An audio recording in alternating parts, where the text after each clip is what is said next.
If you've ever looked at your grocery list and wondered, am I buying the right foods? And you've read every ingredient label, or you feel guilty about enjoying meals with friends because they don't fit your clean standards, this episode is for you. The rise of social media gurus has created a culture of fear around food where everything seems potentially harmful, from anything in a package to even fresh fruits and vegetables. My guest today reveals why this fear-based approach to eating might be worse for your health than the occasional indulgence. You'll discover what's more important than perfectly adhering to your diet, how to navigate grocery shopping without paranoia, and some tips to enjoy eating again without sacrificing your health and fitness goals. Stop letting food fear control your life and learn how to build sustainable, enjoyable eating habits that actually improve your health long term. Welcome to Wits and Weights, the show that helps you build a strong, healthy physique using evidence, engineering, and efficiency. I'm your host, Philip Pape, and today we're discussing how to make food choices in our modern world without falling prey to fear, guilt, and obsession. In a food environment dominated by processing, by ultra palatability, hard word to say, and with social media constantly bombarding us with confusing and conflicting nutrition advice, many people are scared of their food choices. My guest today is Alana Bonnemann, a naturopathic nutritionist who specializes in helping women reconnect with their bodies and find sustainable approaches to nutrition, which is what we're all about here as well. She guides clients away from restrictive diets and toward nourishing foods that support abundant energy, balanced hormones, and optimal health. And she is the host of the Health After 30 podcast. So give that a follow because there's a conversation with us on there as well. Today, you'll learn why your relationship with food matters more than perfect adherence to clean eating, how to approach processed foods without fear, and some tips to make food choices that work for your lifestyle and health goals. Alana, good to see you again. Welcome back. Welcome to the show. Yeah, thank you. Welcome back. Yeah, we just had a wonderful episode on the Health After 30 as well. So it's really good to be here. So and on that show, we talked about lifting, we talked about nutrition and lifestyle and all that. Today, I really want to dig into the topic of food fear and the environment and kind of how people make choices. The first question that comes to mind then is like, what is going on when people are afraid of food? Like, why is that even a thing? Let's start there. Well, I mean, that's a learned behavior, right? Why are we afraid of food? And that comes down to perhaps the psyche of things. Also, perhaps we could even go into the food rules that we've been taught. So this comes not only from society and, Instagram and all the rest of it, but also what we've been taught at home. If you've ever heard, or maybe you might even say it yourself, no, you probably don't, but it's something that I definitely heard when I was growing up, that you need to finish all the food on your plate in order to get dessert, things like this. Or you have to, what's another food rule? Yeah, clean your plate. No, you're right. Yeah. Yeah. My grandmother would always say, if you leave any rice on your plate, that's the amount of holes that your partner's going to have in their face when they're older. Like terrible. Like why? It's so arbitrary. So we kind of grow up with these understandings of what food is. And also, finishing a plate in order to get dessert, that means it's also putting this dessert and sweet stuff on a pedestal as well. So this distorted idea of what food is and how it serves us and how we should be eating it rather than what we think we should be eating becomes really, really difficult. Yeah, and there's a should in there that I think is important. The word should and rules, and that really hits me hard because you and I were chatting, I think, off the record about just our history with that. So then the converse of this is like, what would a world look like where people didn't have fear, guilt, morality related to food? Like, what is that ideal vision if there was never any of this conditioning, these food rules, anything else? What would that look like to you? The thing is, you know what you feel good on. If you pay attention, you will know what foods make you feel light and agile and focused and full of energy and vitality. And you know the foods that don't make you feel that way. It's just that in today's society, when that's set up, the foods that don't make us feel so good, so that means perhaps sluggish, constipated, bloated, sedative, in a way, they're just really delicious and they're designed to be delicious. And that's not with your health in mind. That's obviously in the minds to make money or make business or, just to basically sell things that are delicious. This is not to say that those things are bad. Food is food. It comes down to, okay, how much should how much do we thrive on of that? And that comes down to the ability to be able to listen to your body. So when you say, how does an ideal world look like? It's different for everyone because everyone needs different things. How much do you exercise? How much do you move? How's your stress levels? Where are you at in what stage of your life? Depends on how much we need to be eating. But knowing what foods you thrive on and what foods you don't. And if you went a little bit there, then you would get a good understanding of what you should be eating. Two corollary questions come up from this because I love how you got into that. Like, you know what you feel good on. The first question that comes to mind, people might wonder, is what if someone has been eating a certain way for so long that, at least in their own narrative or their mind, they don't feel that that's true, that they can't claim that they know what they feel good on, perhaps because they haven't given themselves the opportunity to see the difference. Is that a thing? So they've been following dogmatically, as we talked about as well, a certain way. So perhaps what's their goal there and why are they doing it? And are they feeling their best? And it's often funny if you ask people like, how are you? How is your life? We usually will answer, well, as an Australian, we answer, yeah, great. Everything's good. I feel well. I feel productive. But if you start to strip things back and you dive into, well, how are we sleeping for women? How are you menstruating? How are your bowel movements? How is your energy? Do you need to rely on coffee to get through the day? If you start to kind of dig into that, then you might get some clues into what's working and perhaps what's not working as well. So a lot of the time when checking into your body, which I think it really comes down to understanding what you need, is getting in contact with your body, which is, let's be fair, a lost art. We don't know how to do it because it's kind of been drummed out of us or, just basically forgotten. Is our mind takes over. So if we're reading all the literature, which I know is important, and we need to know what's happening and how our bodies function and how different things work in our bodies. This is why the academic side of nutritional science is so wonderful. But if we just rely on that and we believe, or we kind of put ourselves into that statistic of what that certain research says, it takes us away from us knowing what we need, what you need, what the individual needs. So I think at the base of this, it comes down to trust, understanding and feeling how to trust yourself and to be able to let go of things that you think might be serving you, perhaps are serving you, but also might not be serving you. What you said really nicely on my podcast was, you can take everything away, but then reintroduce things, start to bring things in and see, if your world crashes. You didn't say that, but, basically see if things crumble. And I really agree with that approach. And if you've been living in a restricted, start to bring things in and see how it works. And then you can go from there. Yeah. So what you're saying, from what I hear, is being intentional and taking a moment to breathe and think and reflect on your life, because I think people do make the excuse maybe about their food choices or their habits, and that's okay, right? Like, people, that's human behavior.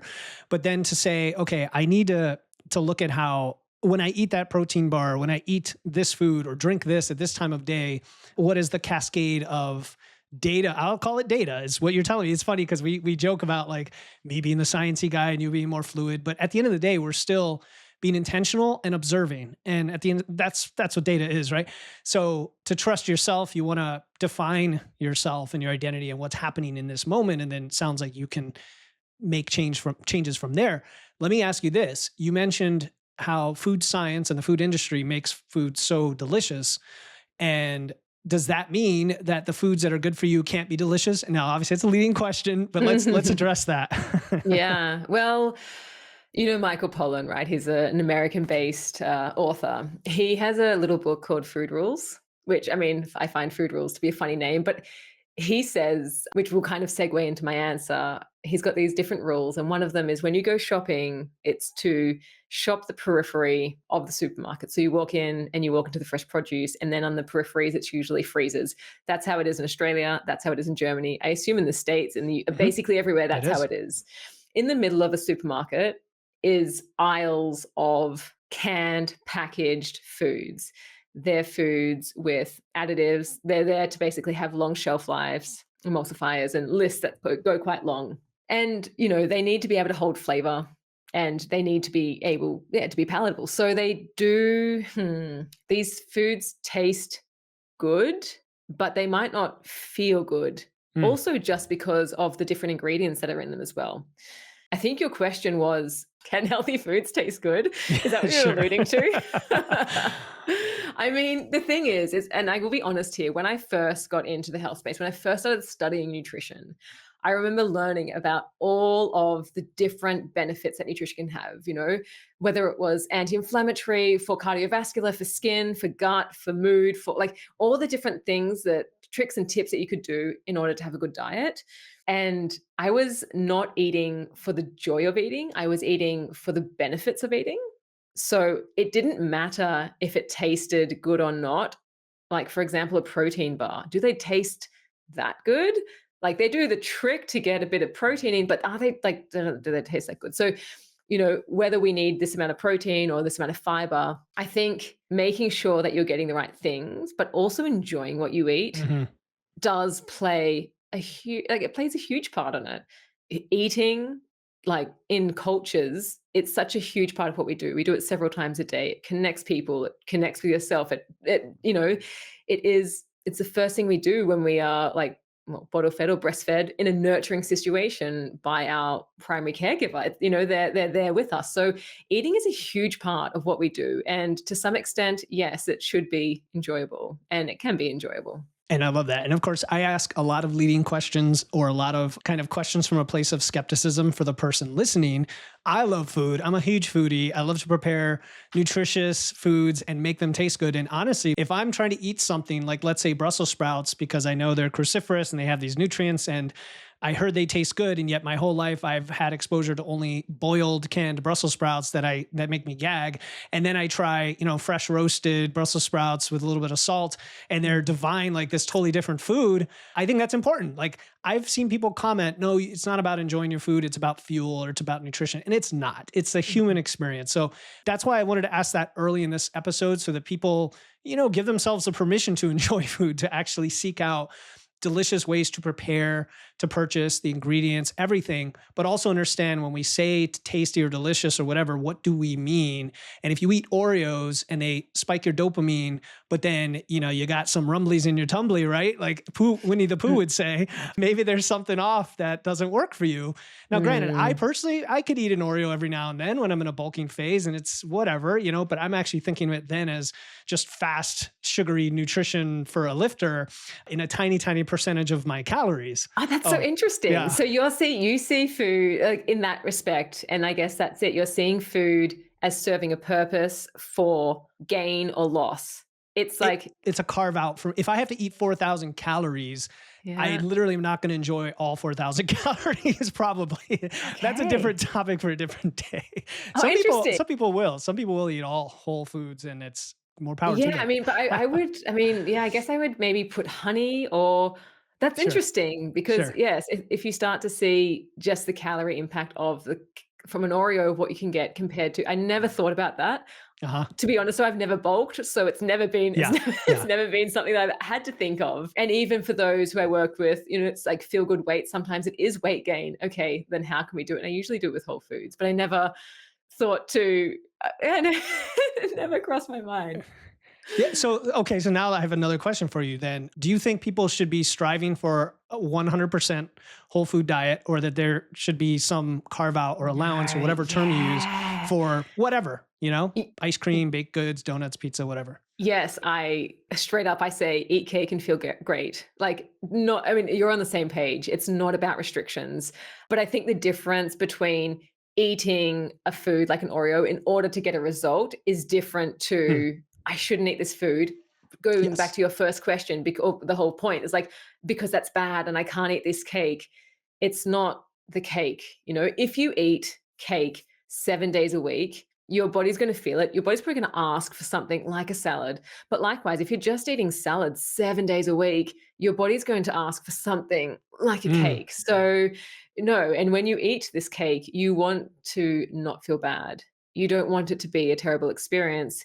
If your whole purpose is to lose weight, build muscle, whatever it is that you're trying to get with nutrition, and then you're having a piece of cake or whatever it is, and you feel bad for eating it, or you quickly smash it down and then you feel bad for eating it. That's actually equally going into that diet cycle of like, I want to get to a certain goal. I'm doing it. I'm motivated. I had a weak point. I feel guilt. I feel shame.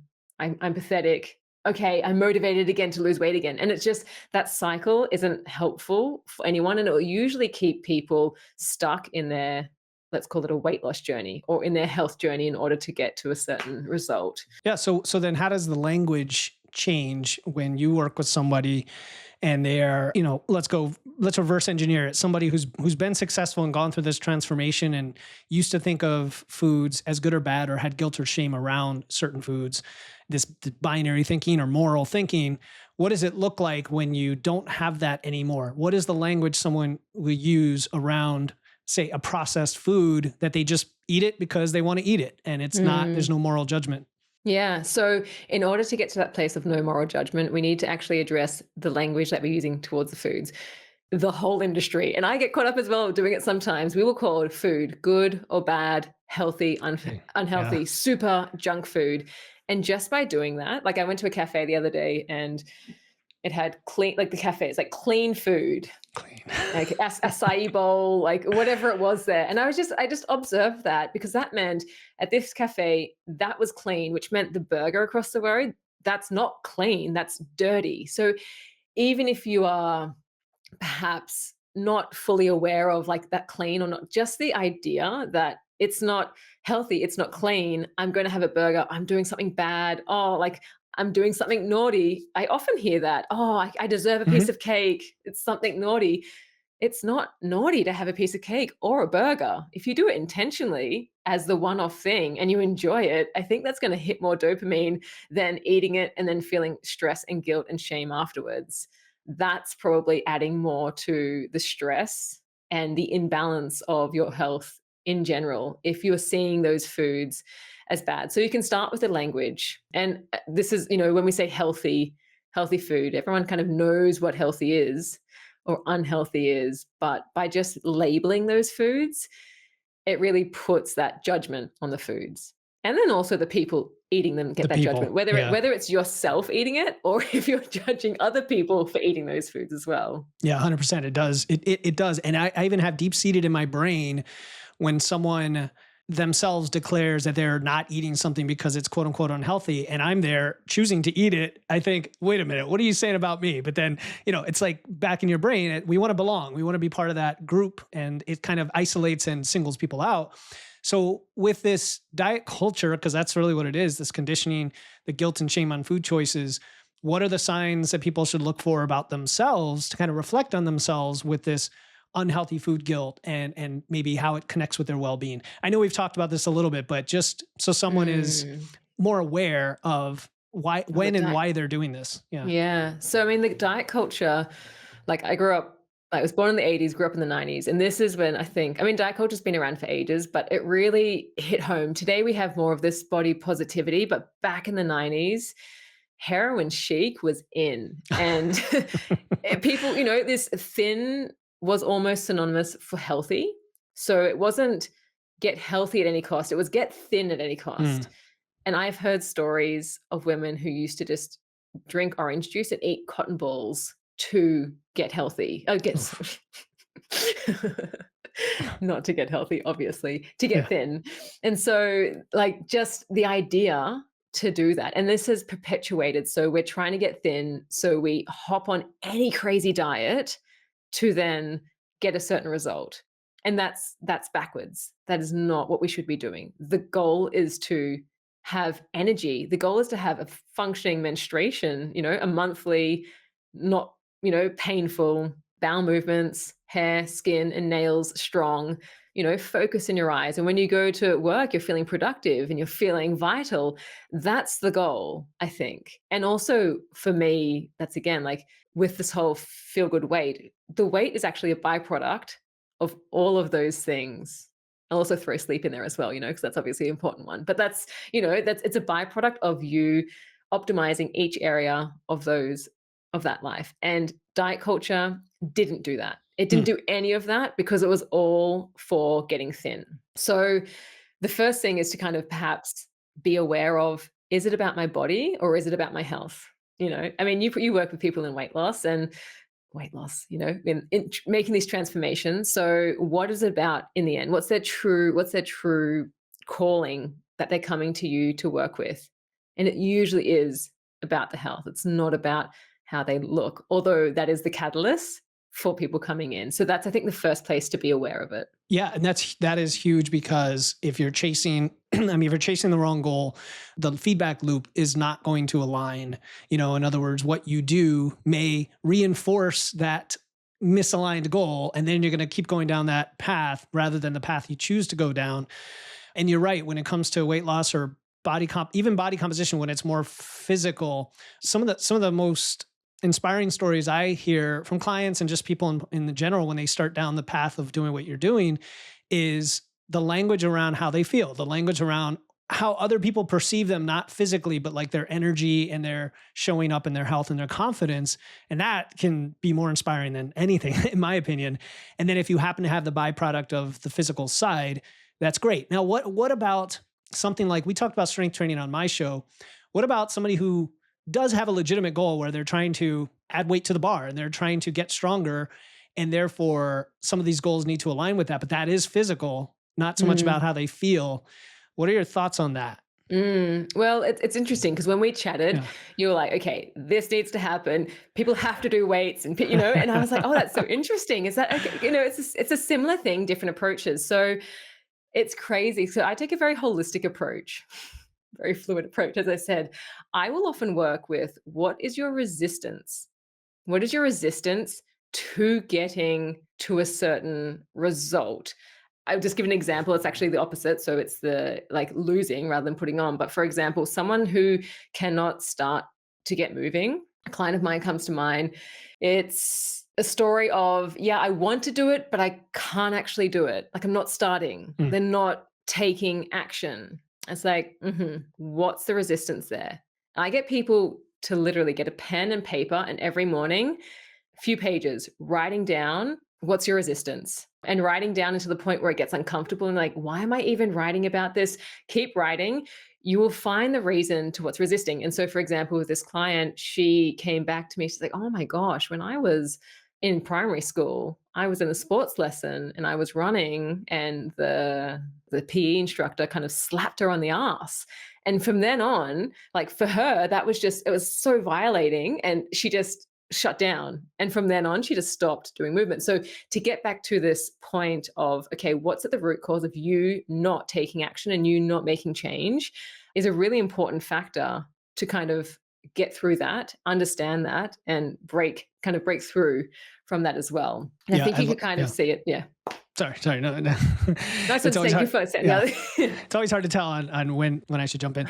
Yeah. So resistance. So, and a word I use for that is friction. It's the same idea of like what is in the way, whether it's some short-term thing you're struggling with or the deeper what you suggested. I had a guest on not long ago, Adam Badger was his name, and he talked about stress. And he was talking about how a lot of times when something happens to us outside of us, we react in a way that ramps up our stress, but that reaction is rooted in something in our life that causes us to act that way where someone else might not. And so I love these ideas of getting further and further deeper into potential root causes without driving ourselves crazy, trying to like unpackage our entire psyche on day one, right? Because it's a process. It's a process. But I think that's really important. So let's talk about, you mentioned where I want to go with this. So when we think of foods, right, I think there's a spectrum of processing is how a lot of people put it. Do you ascribe to that idea of categorizing foods that way of like from minimally to ultra processed, and then alcohol needs to be in there too, being a toxin Yeah. and kind of a unique thing? What are your thoughts on that for people Yeah. listening? Yeah. So I think it's generally understood that there's whole foods, processed foods, and then there's highly ultra processed foods. And to kind of reference Michael Pollan again, because I really like his work, Mhm. I think he even calls it food-like substances. So he Okay. doesn't, Just to it's make like, it sound gross, right? yeah, a little bit. But so Yeah. like while I do see it like that, I think, logically I see it like that, but in the end, food is food. Like everything that's being sold at the supermarket is kind of food. So if you can imagine, like I have two children, I'm trying to raise them up to not have highly restrictive diets, but to understand that you are going to have everything at your fingertips. Mm. Like once they're 16, or even earlier, like we're not going to be able to control whatever they're eating. So it's the same for an adult as well. You have access to everything.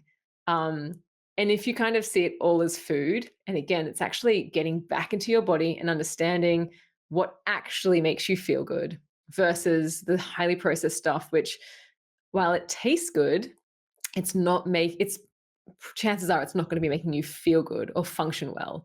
So, yes. And then also on a biochemical level, obviously, when we've got all of these ingredients in these food-like substances, they're not benefiting the body in the way in which whole foods benefit the body as Yeah. far as like macro and micronutrients go.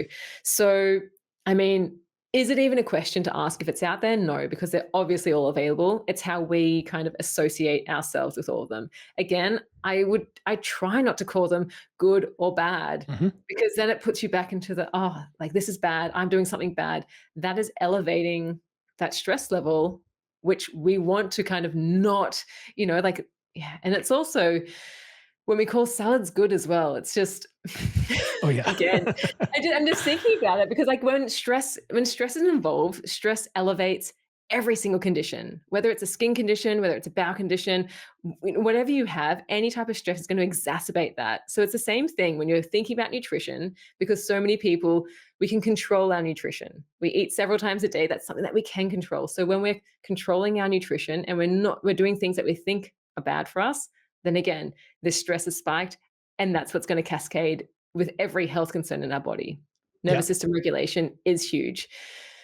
So I think just be aware and be mindful of the foods that are out there. And again, and it's hard because they're all delicious and they're all advertised to us in very delicious ways.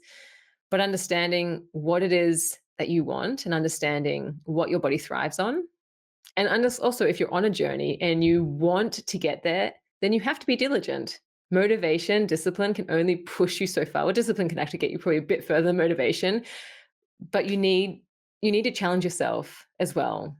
In that space of challenge, you do grow. And I think if you've just been used to kind of having all foods at once, it's going to be challenging to change that.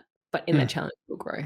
And this is where we have a lot of overlap, right? Is the idea that you are creating a sense of awareness, intention. I like the word diligence because it strikes me as an intentional perseverance and intentional decision making, informed decision making. It doesn't necessarily mean it requires massive mental energy, especially if you're reducing your resistance, your friction. Like it can all come together in a way that's just pushing that comfort zone slowly over time and always improving.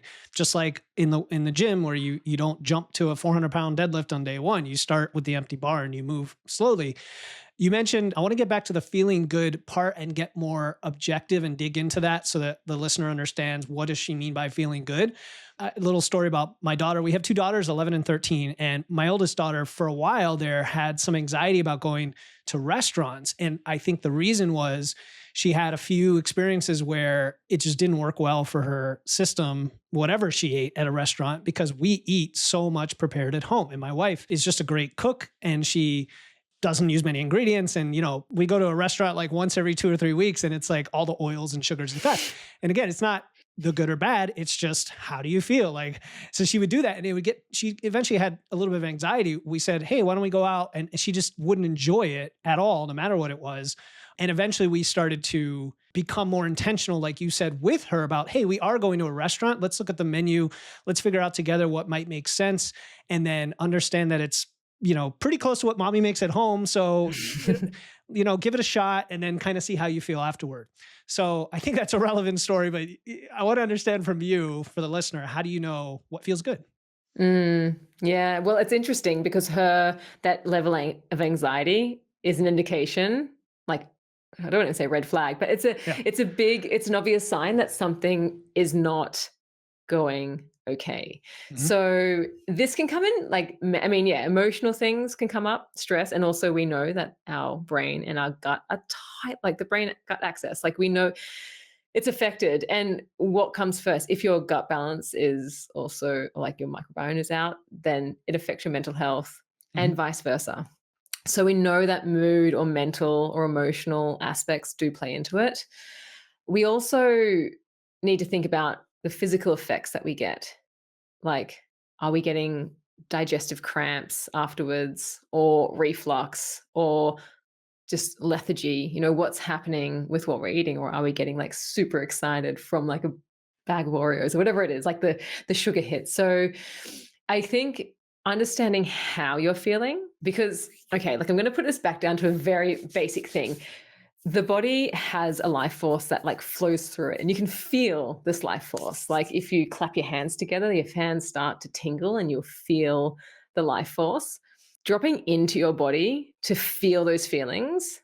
And I don't want to bring it back to emotions all the time, but I think like a lot of the times I'm working with people, it does come back to how they're feeling, whether they are stressed, whether they have anxiety. Those feelings also have a certain vibration in our body as well. They're not something to suppress. And it's really good that you kind of talk through with your daughter, okay, how can we do this? Because they're there telling us something.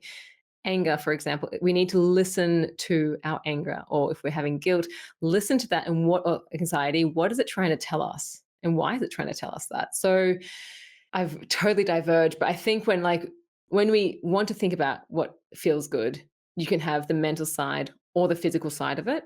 Sometimes they're conjoined. And then you want to also tap in and listen to that, and also perhaps honor that as well. Because I think sometimes in your body, it'll be like, "Oh, I don't actually want that." For example, if you've eaten breakfast and then you're going out for brunch and you're not hungry, but you're eating to be polite because it's brunch, then even though your body's saying, "But I'm not hungry," you kind of override it and then eat anyway.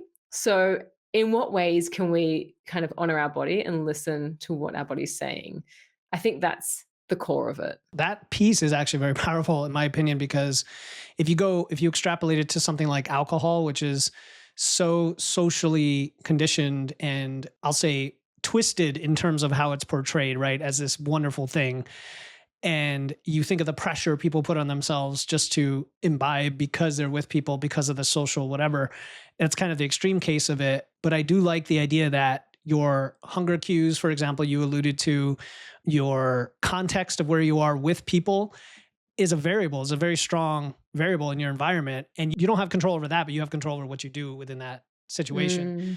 So understanding why you're making your decisions is really important. Speaking of why, when you go to the grocery store, because now we can get a little practical, a little more practical. This is all practical. I shouldn't say it's not. It's all is how does someone, they go into the grocery store now, and that's like a powerful place to be, because that is where you're purchasing all the things that are going to go in your body over the next week or so, potentially, if you cook a lot at home, which I recommend, but to each his own. That balances the, we'll say, nutrition quality, because we don't want to say good or bad. We don't want to say healthy. We want to say like the Mm. quality of the food for what you need and feel, with the enjoyment, with the practicality, with the indulgences. Like, how Yeah. do we make it all work when we go to the Yeah. grocery store? Yeah, I love that. Well, to be honest, I find the grocery stores to be a rather depleting and depressing place. I mean, in Germany, I feel like when I go to the fresh produce all year round, I have capsicums, paprika, I'm not sure what you call them, cucumbers, tomatoes, and salad. I feel like the whole year these things are on offer, and that is a very limited amount of food. So, if you want to kind of get the most out of what you're eating, you need to have diversity. I like to follow the kind of what do you call it? I guess let's say rule. If I have eaten it yesterday, don't eat it again today. So this way you're just changing up what you're eating. And there's some people who don't like having a lot of variety, but this means if you're eating apples, like just change the type of apples that you're eating. I guess when things are in season, to also kind of eat with the seasons as well. But this is also really difficult. I mean, you can't, that means, for us in Germany, probably in the States as well, 6 months of the year, it's winter and you can't have a lot of diversity. There's like potatoes and cabbage. So you need to get kind of clever and see how you can, perhaps it's frozen stuff, to kind of bring in that diversity. And then when you are thinking of diversity, because you still want to have fun, you don't want it to just be fruits and veggies. We can't, Forced diversity. Yeah, yeah. yeah, yeah. You can't just live on, fruits and veg and a good quality protein. You want to be able to kind of have fun. So I don't follow like a cheat day or a certain time, but it comes back to that really said over and over again, this 80-20 rule. You want to make sure that the foods that you are eating, they are as whole and fresh as possible. But, then also have room for fun. And I think if you've strictly followed something, a high regime, then it might be hard to relax a bit. And if you've strictly just always relaxed, it's hard to have a good regime. But with practice, and it does take practice, practice is the progress in this, you find a way of what I thrive on and what I can kind of add to. I think with the foods that, let's say, less nutritious, the ones, these highly processed, the food like substances, why are we eating them? We need to kind of strip back to, okay, how did we sleep? Do we need energy? Are we grabbing them for quick energy fixes? Are we coming back from a week of complete, hard work? We're exhausted, we're stressed. Okay, we're eating them to kind of, put down that feeling. Or are we feeling sad? Or are we bored? And therefore eating those foods. I think it's not necessarily, that's what I tried to allude to before. It's not the foods necessarily, but the reasons why we're eating them play a bigger part in the problem of them. Everyone knows how to eat healthy. If you say eat healthy, people know what that means, but actually doing that is the difficult step. Like the actual act of doing it is what makes it hard. So, yes, variety is number one, diversity, a We got a variety, thumbs up on the video. variety and diversity, proportion. So 80-20, and then, yeah, with also like moderation. It's, Yeah. yeah, moderation is everything as well.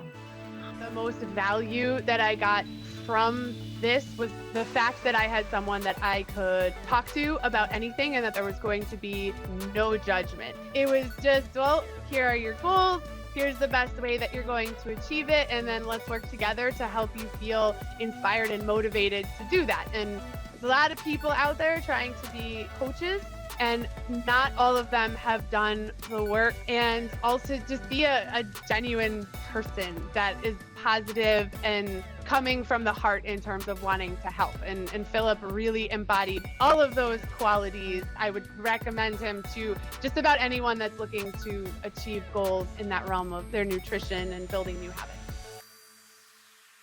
It's simple, but like we do like to complicate things. And until you've done it intentionally, you don't know what you are capable of. I mean, that's the way I see it, is that like right now, as we talk about food, I'm thinking of different foods because it's about lunchtime here. But I also thought what came to my head is the more I personally have gone toward this, nutrient dense, whole food, diverse approach, and I have a long way to go. Like we all do, we have things that we want to improve with. The more I enjoy those foods and actually don't crave or want or need the quote unquote indulgences as much, to the extent that like I can think of a bowl of frozen shrimp with some cocktail sauce as a really tasty, delicious afternoon snack that I would crave. And that's awesome. Like for me, that's great because it gives you protein and some taste and whatever. It satisfies all the things. So the 80-20 rule, we use it a lot in this industry because I think it is effective. I think the idea of 80-20 permeates a lot of things, actually. There's the Pareto principle where like 20% of your effort leads to 80% of the results. And I think the same thing here is that 80-20 is a good split. But when we say that, how does someone concretely do that? And I ask because we have different approaches. If I had a client who's just tracking their food, it literally is math. It's just like, let's make sure the calorie, like 10, 20% of your calories effectively are, you're not crazy, like half and half, like processed foods, let's say. How do you do it when you're tracking in other ways or not tracking, or however you'd like to do it with clients? So I focus on what we add in first. Like, what can we add into your diet? Like, when I first start working with someone, I don't ever strip anything away. Like, similar to you, I don't want to restrict anything. And usually when you add things into the diet and that becomes the new way of how you do things, it just naturally pushes things out. And while you don't necessarily see that, I mean, you like sometimes with my clients, I keep like a food and mood journal. What are you eating and how do you feel? So they're writing it down. There is that awareness there and that assertiveness. But yes, it's not what you see to be like, oh, I've done this and tick, it's kind of done. It's more of okay, like I realize that this week I haven't, eaten this, that, and the other. But in saying that, while we're bringing in foods, I'm also working on the reasons that they would grab for those 20% rule, in the first place. Why? Because again, if your way of dealing with boredom or exhaustion is to go for food, that's always going to be your default. No matter how hard you try to stay disciplined, at some point, you can do it, for a few months, you can even do it for a year. But if then something happens that just makes you break, then you're going to default back to that. So we need to change that default loop. And so it kind of works. You're working in two ways. We're working to break the cycle and also just add in things that are then going to make you also not want them to. Love it. Change the default loop. That hits it right on the head with that phrase, right? Because it's, what is the thing you're always coming back to when life throws hard. its worst at you, right? Like that's the habit you want. It's not what do you deviate from because of life. So that's powerful. In that case, one of the things that many people face regularly is all the social things, right? Going to restaurants, being asked to go to happy hour, wanting to go to a party, vacation, travel, all the things. And, there's so many like, download my, travel eating guide, download my travel training guide. And it's like all the traditional things like plan ahead and look at the menu and all that. But how do you get people to become comfortable in their default while maybe having that kind of lifestyle? To start off, I don't. People are like, I'm going on holidays to Italy. Can I drink? I'm like, enjoy Italy. Like you're there. So at the start, it's like that. At the start, it's like that. And that's the thing is on holidays, your 20 becomes your 80 and your 80 becomes your 20. Mm-hmm. And if you're on holidays for longer than 3 weeks, after some point, you probably get constipated and realize that you need to change and kind of go back to the ways that you're doing things. But as people become more understanding that this way of living aligned with their health. And I also call it your higher healer. Once you tap into something which makes you feel completely different from inside to out, you unapologetically kind of show up for yourself. The drinking culture is a huge one because to go to a bar, I live in Germany, to go to a bar and everyone's drinking beer and you kind of ask for a water, sparkling water, people will say, you're like, what's wrong with you? Or, oh yeah, you're the healthy. And, at some point, like I stopped caring. Like I care what you think, but I care about what I think about myself more. And I'm living my life in a certain way because this is how I want to live. So I think, when you start, and you're perhaps not fully committed, then yes, go on holidays and enjoy it and go to the bar every now and then and live that life. That's totally fine. But for the people who are then aligned with their authentic way of living and say, no, this is what I stand by and this is how I do it, you can then also, but to do that, you have to find what your truth means to you. And that is unpacking all that uncomfortable stuff that you don't want to do in the first meeting. For sure. And you want people to fall on their faces sometimes. And like, I saw this funny meme that says, even if you fall on your face, you're still moving forward. Right. Like, so, which is the truth of it. And since they have a guideline and a structure they're trying to follow. And again, I always come back to engineering words, but effectively what you're saying, right, is be intentional. Then when you're deviating because you're being more aware of what's happening in your body. So let's say you do go to a restaurant, and I say restaurant because that is where some people struggle, right? Because it's easy to just overconsume and overindulge with, even if you are thinking, I'm going to have lean meats and vegetables because those taste good and I'm going to do this and that. You've got, of course, the alcohol is its own thing. You've got the appetizer flowing, you've got all the salads and then the food and the dessert potentially there for the taking. And you're trying to enjoy this social experience.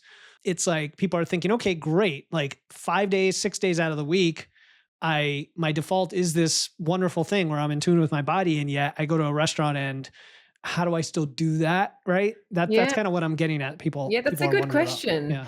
Because when you go to the restaurant, like at the end of the day, like when you see food as calories in, calories out, so to say, or I have to eat this many or I can't eat that many, it becomes really difficult because then it's like, oh, a beer is this mention. Okay, but I'm also having this meal. Oh, I don't want a dessert too. And then it becomes stressful. But if you eat till satiation, and again, honoring your body, I don't want to eat anymore. Or I'm listening to your hunger cues, then do you eat just to stuff yourself? And the answer might be yes, because it tastes good and no judgment there. But if you are living the life where you're like, I'm eating because I'm hungry and I'm stopping when I'm full and you're aware of that, then that actually changes the whole entire meal eating out experience.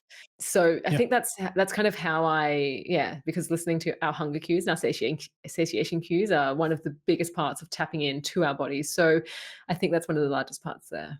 And that's very consistent with everything you've said today, which is being in tune with that and letting that drive decisions in the moment and not having to artificially constrain yourself via whatever it is, right? It's funny you say that because I think of, going to like an Italian restaurant around here where it's almost all pasta dishes with rich sauces and things. And of course you can choose to have different, you can choose other things on there. And I know if I have a Alfredo sauce, it's probably not going to feel great. So right there, I'm thinking, okay, my body tells me maybe I want a lighter sauce just to begin with. But even if I do choose to have it, half of that's going to go in the takeout box, like for sure, because you're right. You're just, unless you're mindlessly eating, which is another piece of this is intention. My wife, my kids and I, we have 4 boxes every time we go to the restaurant. Like, this is lunch tomorrow, which is great because then you save money and you have more food ready to go for the next day. So. Yeah. But it comes down, having this intention and tapping in with your body, that like what we first started talking about, like, why is there so much fear around food? And I think when you're not sure what you should be eating and how you should be eating it, which is aligned with, how much exercise are you doing, depending on how much you need, are you listening to your body's cues? Am I hungry? Am I full? Is it appetite? Appetite's the psychological want for foods. Like you walk past Subway and you're like, oh, actually, I do want a Subway.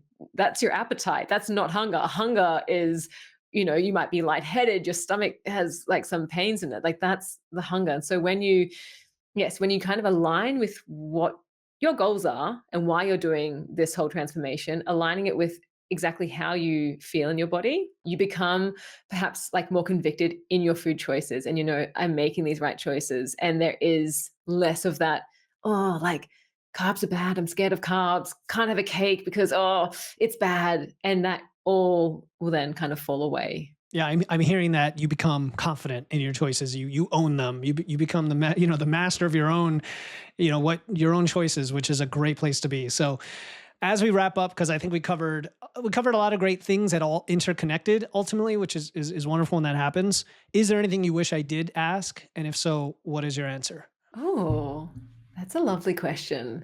I think perhaps and you also touched on this, the word holistic. Is there a more holistic approach to self-mastery, optimizing ourselves, getting in contact with our own self, and how can we do that?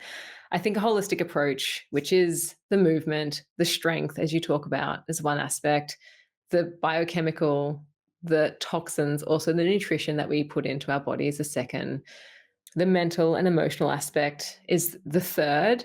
And then I think all encompassing in that is also perhaps, I almost want to say spirituality to it, to understanding that our bodies, people call our bodies temples. You always hear this, like your body's your temple. I feel like your bodies are actually inherited, like a lifelong inherited mansion that you kind of get from your forefathers. And it's filled with habits, these cycles, in the way that the things that we triggered us, perhaps even why we are the way we are. And we need to do some deep work on that first, or at some point to do some work there, because this connects you with a higher version of yourself, a higher power, which really then drives you to make the choices, not because you think you should or not because society says you should, but because you genuinely want to be at that place. I think, yes, you didn't have to ask that question, but when I think about the underlying basis of why I do what I do and how I do everything, I think that is also it. Because ultimately, in the end of the day, I would love to see in everyone, like a healer in every home. I would love to have a space and a healing area in your house where you have the ability to heal. My dad's a chiropractor, and the chiropractic philosophy is the power that made the body is the power that heals the body. And I genuinely stick by that. And of course, food and of course, movement has something to do with that. Of course, our mental health does, but then again, also the spiritual too. I love that. Yeah, I'm definitely open to many of these ideas. And to me, it comes down to purpose and something deeper and philosophical that we can't necessarily explain. And I love how you said we're connected to our forefathers, because we are, I think, physiologically and like genetically, but also there's something that's passed through us culturally and in some other ways we can't explain potentially. So it's great. The mysteries of the universe. Beautiful. All right. We love that. We love that. So, all right. We want people to find you, and I'll definitely be including a link to your podcast since, again, we have another conversation where you interviewed me there. But where do you want folks to reach out? Come to alanabonnemann.com. I mean, that's if you want to reach out. I guess that's where I hang. Instagram is also there, YouTube, LinkedIn, they're all there. But I think the hub of everything I do is at alanabonnemann.com. Cool. We'll make it simple. Podcast, alanabonnemann.com. You can find all of your resources. You're a very special person, Alana. I've had lots and lots of interviews, but this was so positive, so much energy and enthusiasm. And I love the fact that we are different in so many ways, but also care about the same thing and have purpose and spirituality in abundance, I think. So thank you again for coming on. Thank you as well for having me. I also very much enjoy that we have similar outlooks and work in very different ways, but get the same result. And, and also have the same We're always learning. We're always learning. Yeah. And we learn from each other. So thank you so much for coming on. Likewise. Thank you, Philip.